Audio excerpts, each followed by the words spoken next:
I'm Slingshot. Used to be a speed shuttle. Now I'm the fastest, smartest, hottest jet you ever saw. Okay, it's finally here. This is FansToys FT-30E, which are the parts forming pieces to form their version of Superion, and FT-30E, which is the final member of the Aerialbot Slingshot.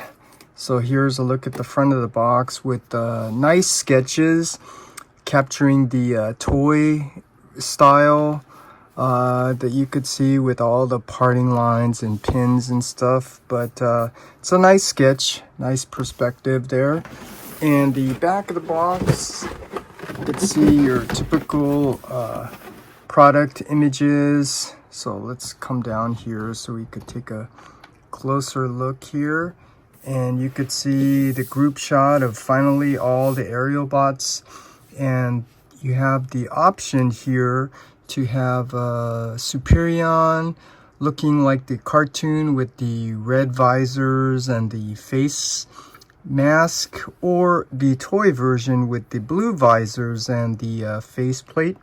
And what's cool is if you have the Aerialbots all separated here, you can actually use the parts forming pieces to create a display stand for the Aerialbots in the alt mode. So that's really cool. You could see what that looks like. And then up here they have their bio, so zoom in here, you can pause and read all that, because trying to read it off the bio card, as you know, is really hard.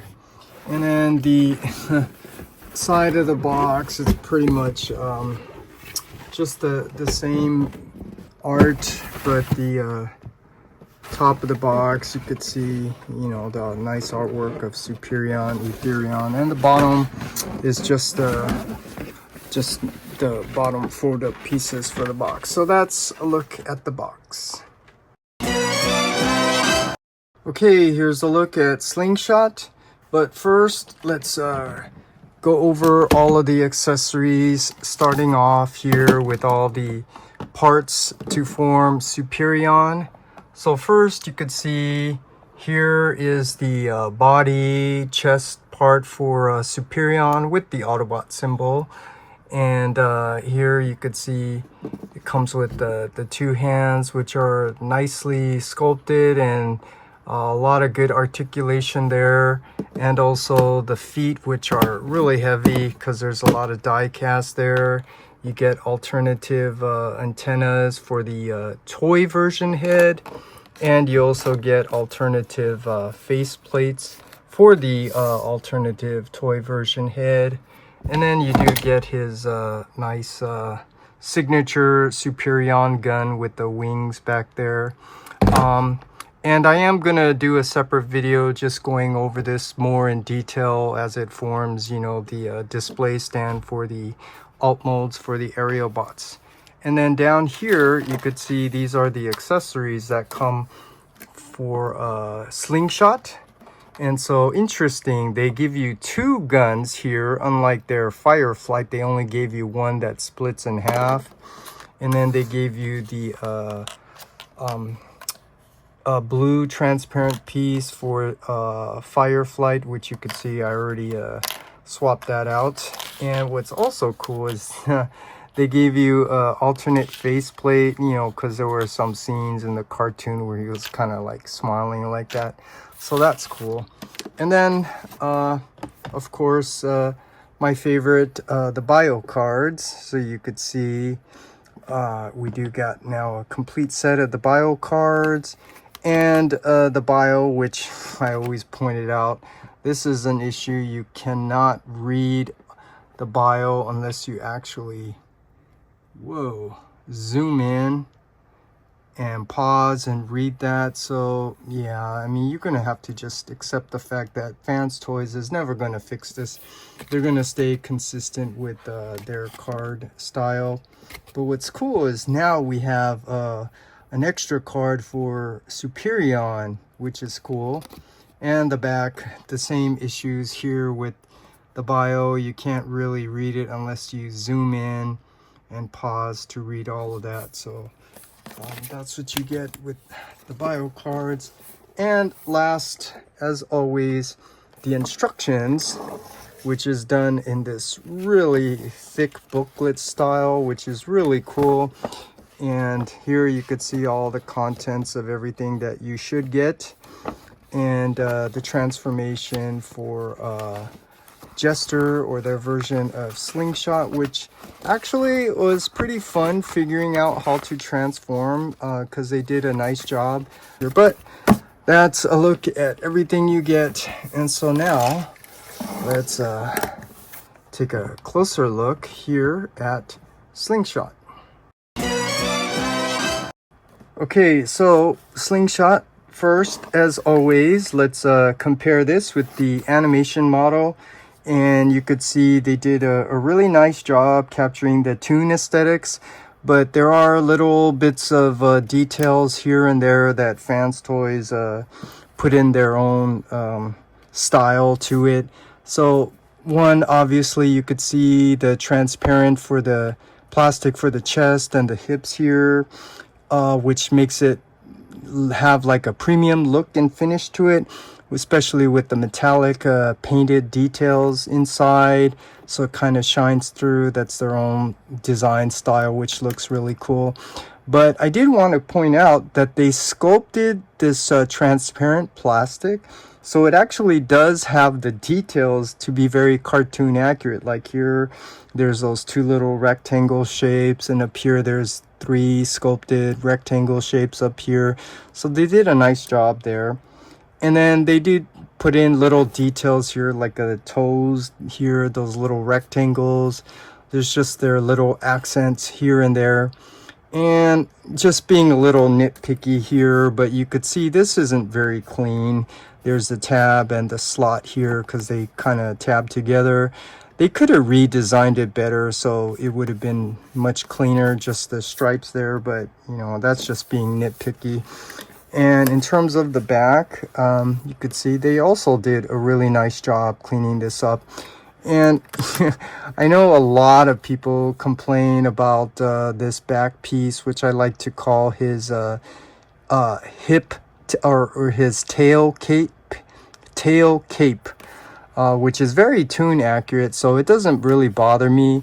But I understand what people are saying, you know, aesthetically and functionally it does kind of get in the way, but it is very toon accurate and I'm kind of used to it, so it doesn't really bother me. But just letting you know, and they did a nice job capturing that, so that's really cool. And in terms of comparison, I'm not going to bring out all of the other versions of Slingshot. So here is the Zeta, their version of the toon version, which is, you know, the white thighs and the white biceps here. And this is not a versus, so I'm just going to point out some of the differences. Obviously, this is new, this is old, so this one is meeting more of the trending hyper or toon aesthetics.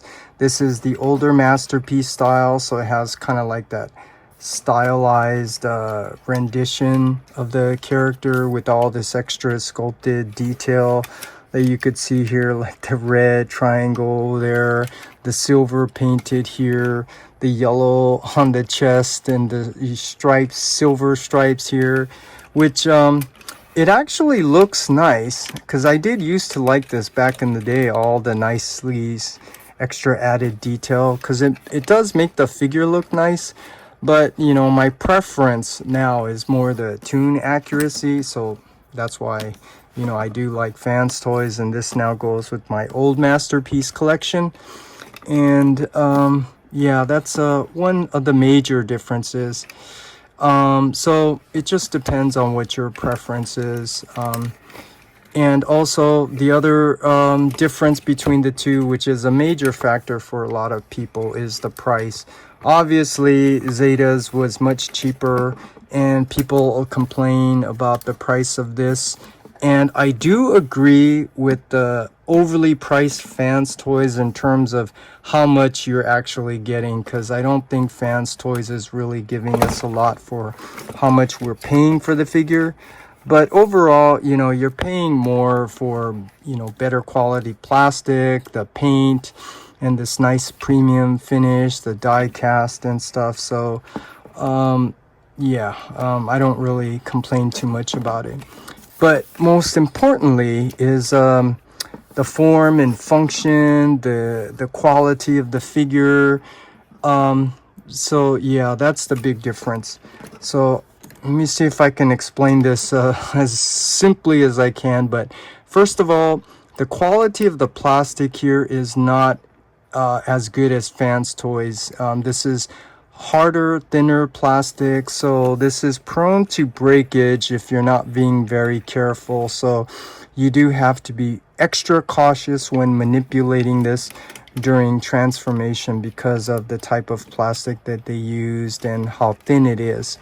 But I will say the way they engineered the transformation, it's actually a little bit easier, but this is still very finicky. It flops around, but trying to get things to go in place, they are a little bit easier compared to FansToys, where, you know, the paint, you know, causes some issues. You know, it does have some benefits, like it causes nice friction here for the joints, so you don't get any ratchets because of the paint causes this really tight friction. But the paint also causes other issues, like trying to untab and tab things in becomes very difficult. So manipulating it during transformation is a little bit harder. That's what I was saying. The difference here, this one doesn't have the paint, so it just flops around, but it is easier to kind of manipulate. This one, you have to apply force because the extra paint, they need to do a better job controlling the tolerance of that.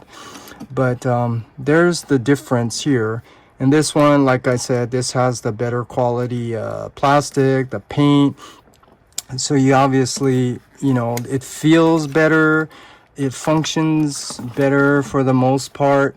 But I'll just say it again, you know, some parts like here, the friction, because of the paint, it works out well, but they're being cheap not to give us those nice clickety ratchets like you could hear on the legs.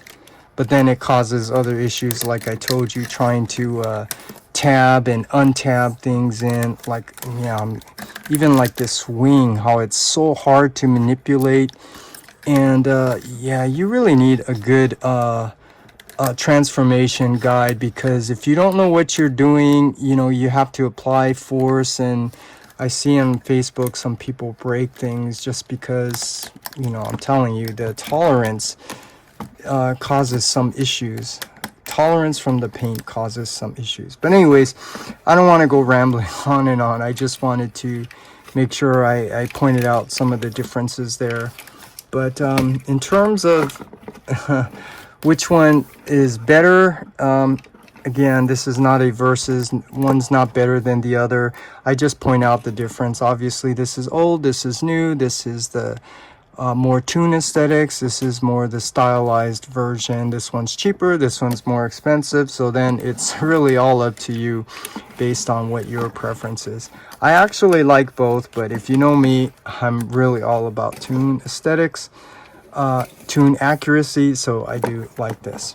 So now let's get down to the figure. So let's see if we can come up a little bit here and take a closer look at his head, and you could see his bald head. It is nicely sculpted, nicely painted. It is on a ball joint, so it can go up, down, side to side, all around. And just for the heck of it, I'll do it right now. You do get that alternate faceplate, which I think this is cool because it's kind of a signature of Slingshot. And, you know, you do kind of untab it, but I'll tell you, I think it's easier if you just kind of untab his bald head, which then will allow you to be able to grab the top and bottom and make it a little easier to pull that out. And then you could just find the tab and the slots, line it up, tab it in, which it holds together because of the friction from the paint.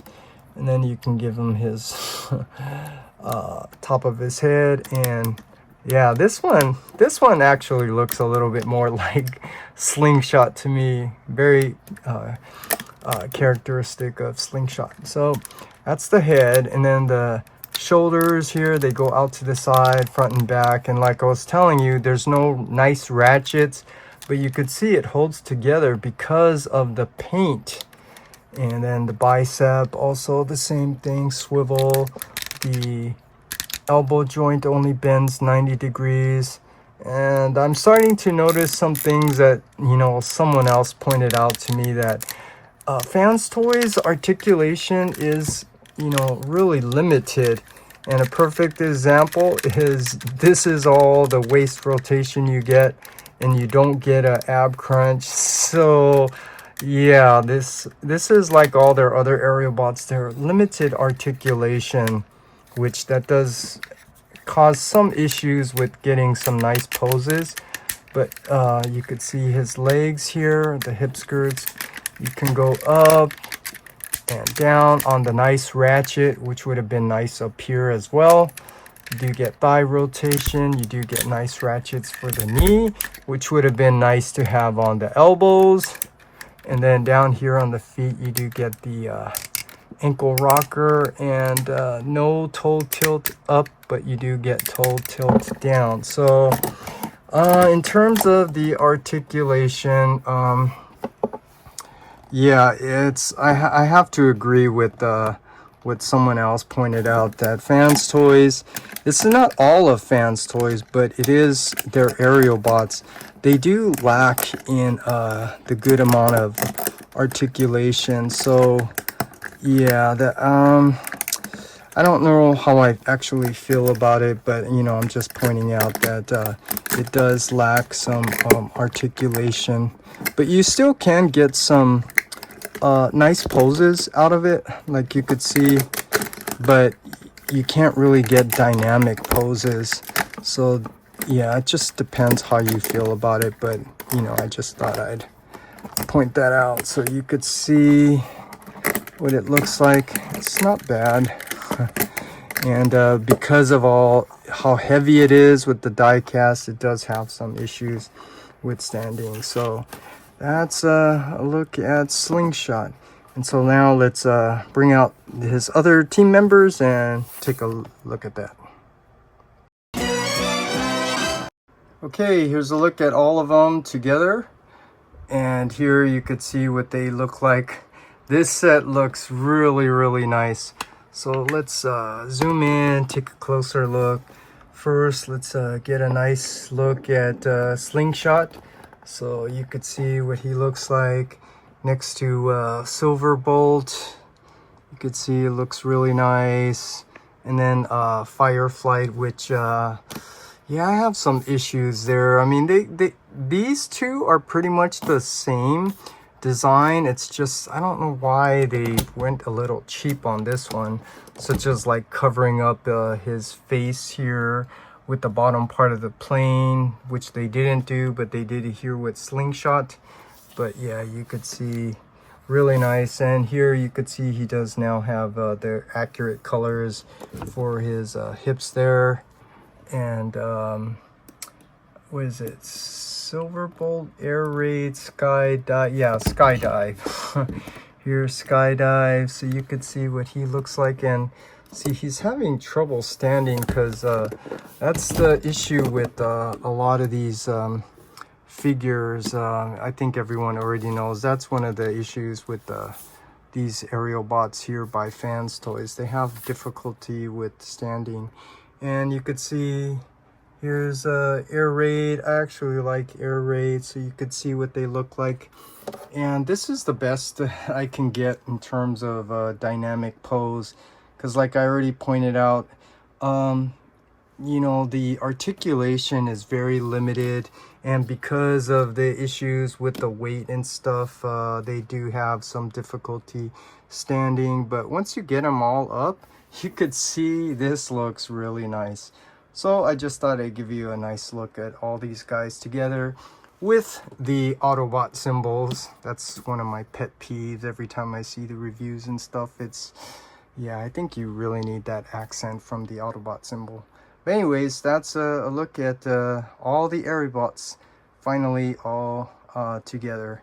So now let's go ahead and transform Slingshot into his alt mode and take a look at that.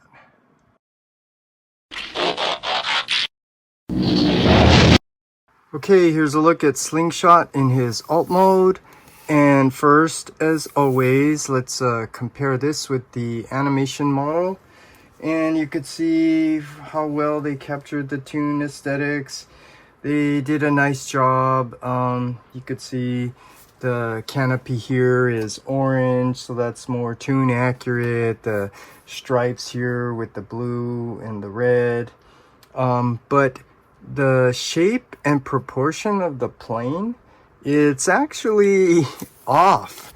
Actually, FansToys, the jet mode looks much better than the cartoon, because you could see the cartoon, it just has like a small front part of the plane, but here you could see it's a little bit more elongated, so it looks more like a real plane. Really nice. And in terms of the back, pretty much the same. They do a nice job capturing you know, all of the details. But when you take a closer look, you can see that they did add all this nicely sculpted in detail. You could see it's nicely painted, so you get that nice reflection. Yeah, so it's just a typical FansToys. They do a really nice job, you know, sculpting their figures and painting it. And this is really heavy because of all the die cast, so you know, that does speak to, you know, some people calling them a brick, because it is really heavy. And I'm starting to question whether that's a good or a bad thing, because Zeta's is really light, so it's easy to handle, and because this is so heavy, it is a little bit hard to handle. So I guess it just depends on what your preference is. But yeah, you could see what it looks like. And in terms of the features, obviously they made it so you can lift open this canopy to expose the little seat in there, where Hassan could sit in there if you get a really tiny Hassan figure. But that's a cool little feature. And then right here, I don't know what these are called, but these are kind of like these thrusters to help elevate the plane up. So yeah, that's kind of cool that they gave you that. And then here, the wheels, they do roll, and you could see they're black. So yeah, when I bring out the Zeta, you could see why I'm pointing that out. Yeah, these are black wheels, and obviously you can retract these back when it goes flying. And you can attach the guns, which this one, they gave you 2 of them, but for some reason with Fireflight, they only gave you 1 gun that splits in half. That was kind of weird, kind of cheap. But yeah, you could see what it looks like with the guns on here. Not very realistic, because there's no planes with guns hanging off the wings. They're more like missiles. So you'll see what I'm talking about later. And then here, I could show you, this is again, you know, look at how they did a nice job covering the bottom. But with Fireflight, they were too cheap to incorporate this little panel piece to cover the bottom of the plane. So yeah, I'm just pointing out the stuff that I'm starting to notice with FansToys, you know, how they're going a little cheap. But yeah, you could see what this looks like. So this does look really nice. That's the most important thing for me. And in terms of comparison, let's bring out the Zeta version. And right away, you know, this feels better to hold because it's lighter. But yeah, you could see what this is like. And the missiles came off, so maybe that's good. So I could point out to you, he doesn't have guns hanging off his wings. He does have rockets, so that's more realistic. So there's one difference. Obviously this is lighter, but in terms of the aesthetics, you could see the differences between the two. This one has like a more yellowish cockpit, so this is kind of more like trending towards a more realistic looking plane. This one's more like the Tune. And then when you take a closer look, you could see they added in all their own extra details with these temple here. I think it says no step. So they're kind of trending towards more like a realistic fusion. So yeah, it does look nice. And the wheels, you could see they're white. So that's what I was telling you. I don't know why they did that. They should have just used the black plastic here, but yeah, it is what it is. But yeah, it looks nice, just like FansToys. So yeah, you could see what these two guys look like. They're pretty much the same size.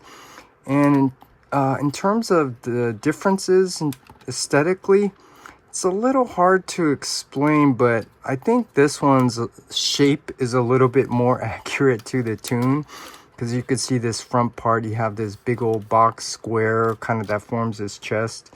This one is more kind of curved to be more like a realistic plane. But yeah, you could see. And now I could, you know, kind of speak to some other things I was kind of mentioning. Oh, also you could see it does open up here. Yeah, so this one was definitely easier to transform in terms of, you know, just getting the pieces to go where they need to go without having to apply force, because there's no paint on here that you're fighting with the friction. And the way they engineered it, you know, you're not having to bend plastic over plastic to get, you know, like this metal, this center armature to fit in here. So yeah, but because there's no paint, it is floppy when you're manipulating it, and you just kind of have to fuss around with that. And here, so you could see how I'm having difficulty because there's no paint. This just easily comes untabbed. So yeah, but with FansToys, there's all the paint all over, so you don't have the issue with them coming untabbed, but trying to untab them and tab them in is difficult. And here, this is what I was trying to tell you. Because it's not fully painted, it is a little bit easier to get in. Unfortunately, it easily comes undone. So yeah, that's the consistent difference there that I was telling you with the paint. But yeah, let me see if I can explain a little bit more. So like I was telling you with his arms, they don't give you ratchets, so you're relying on the friction from the paint, and it does work. But there are other areas, such as like the wings here, when you're trying to manipulate this. Like you could see this piece here, it's a little bit looser now because I've been trying to loosen it up, but you can see that this does not easily bend because it's the tolerance here from the paint is what makes this too tight. So if you don't know how to transform this to the alt mode and you're trying to bend this and it's not budging, it's because there's too much paint. And then trying to get it all tabbed in, this is what I'm telling you, you have to kind of fight with all of this. And once you do, it looks nice. But, you know, in other areas, if you don't know, you know, how to manipulate the figure and you're leveraging it from the wrong area, I know that's how some people broke other FansToys figures, because it's so tight. You're trying to apply all this force, and if you're doing it in the wrong area, yeah, you might break it. So I'm just pointing out one of the negatives of the nice paint that they give you. It gives you the nice friction for some, you know, like the shoulders and bicep, instead of giving you ratchets for them. but in other areas it causes difficulty with transforming it. And here, I don't know if you've seen some of the transformation, but yeah, you do have to do this bending plastic over plastic, and that's a little bit hard because of the paint and stuff. So yeah, I'm just pointing out stuff that I think it's important to know. But as long as you know what you're doing, you know how to manipulate the figure, and you know how to, you know, grab them close to the joints and stuff, yeah, you could work around it. And it just takes some time. But you could see that after you go through all that work, it does have a nice clean look and finish to it. With all the paint, it just looks much better. So hopefully, you know, I made it clear, you know, there's some positive and negatives. But overall, yeah, it's a nice looking figure, nicely sculpted, nicely painted, has the die cast. You know, and it does have little FansToys style to it with, you know, these nice transparent plastic with the metallic paint underneath, the die cast and stuff. So, yeah, that's basically what you're paying for. But, yeah, with that said, I'm just going to end it here and just let you know that I do like this figure. And this is the easiest Aerialbot to transform. So, yeah, obviously, if you're collecting any of them, you gotta have this. You gotta have the whole set just to form Superion. So with that said, I'm just gonna end my review here. I do like the figure. It's fun to transform, even though you gotta work through all the tight areas and stuff. Because the finish, as you could see, looks really, really nice. So with that said, that's my review for FansToys Jester, or their version of Slingshot. And after this, I'll be working on the parts for Superion that form the display stand for the Aerialbots. So stay tuned for that. I'm Slingshot. Used to be a speed shuttle. Now I'm the fastest, smartest, hottest jet you ever saw.